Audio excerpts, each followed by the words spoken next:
Hi, Keeva. I hope you had a really great Thanksgiving break.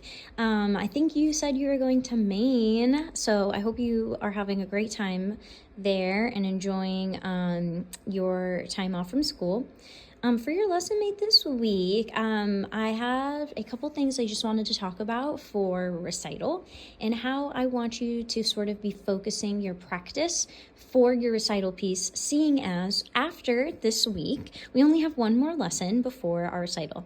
That being said, I am not worried whatsoever. I know you have been practicing really hard, and the last time I saw you, the song was pretty much already performance ready. So there are just some things that I want you to think about in terms of how to practice, what to look for, and how to prepare mentally for the big day. All right. This song doesn't really have anything to do with what we're talking about, but I just figured it's a nice thing to look at while I blab. So for your song, some things that I want you to focus on during your practice. I know that the habit for a lot of people is to start from the beginning and go all the way through to the end and just play it start to finish over and over again. While obviously that's the goal and you're going to play through the song from start to finish, I want you to make sure that you're breaking the song down. So if there are parts, if there are measures, if there are sections where you discover you're messing up a little bit, maybe you're slowing down, maybe you're having a harder time making a shift with your hand position, those parts are the parts that you should be focusing on a little bit more. So as you're working through your practice, take notes, okay, in your music, circle things, take a log or a practice log and take note of what's going well, what's not going too well, right? So maybe measures 6, 7, and 8 you notice are a little bit slower, or you accidentally kept pressing the wrong key, right? So you want to make sure that the next time you start to practice, you start at the treble measures rather than the measures that are already good to go. This is called time management, right? And this is how we learn to be better practice, or this is how we learn to be better at practicing as musicians. Because it's not always beneficial for us to just start at the beginning and go all the way through to the end, especially if there are parts in the middle or towards the end that need a little more work than other parts. So take notes, circle things, draw arrows, take a log, what parts of the song need a little more work than other parts.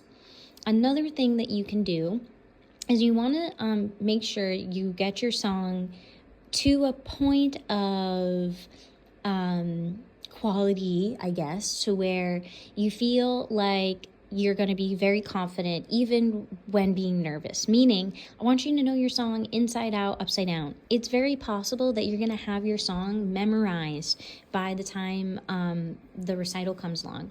That's great. That's awesome. If you haven't memorized, that's fabulous. Obviously, please make sure to at least pretend to read your music and look at your music as you go through, and don't look at the keys. All right, a good goal or a good rule of thumb is to know where you're at with your practice and whether or not you need to keep practicing, or if a piece needs more work, is give yourself a couple goals or a couple guidelines to play off of. So one of that being, try to play through the song start to finish 3 to 4 times in a row with no more than 3 mistakes.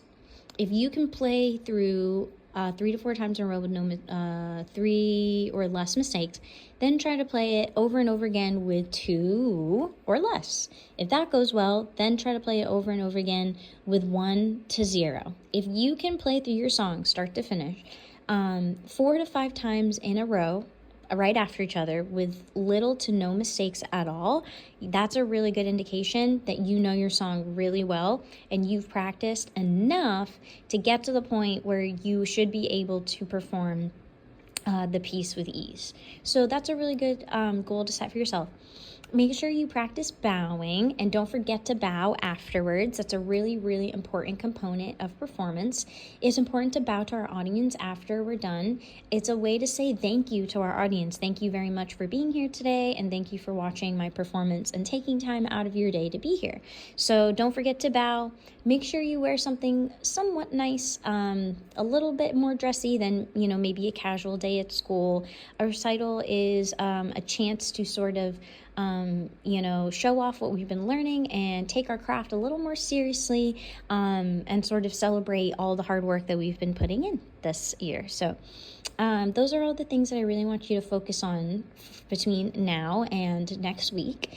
And then next time I see you, we're just going to practice, and we're going to run through the song, kind of like a dress rehearsal, and we'll talk about or fix or tweak anything else that needs any tweaking. But otherwise, your recital song is your only homework for now. After recital, we'll get back into the lesson book and we'll continue on from there. As always, let me know if you have any questions, and I look forward to seeing you soon.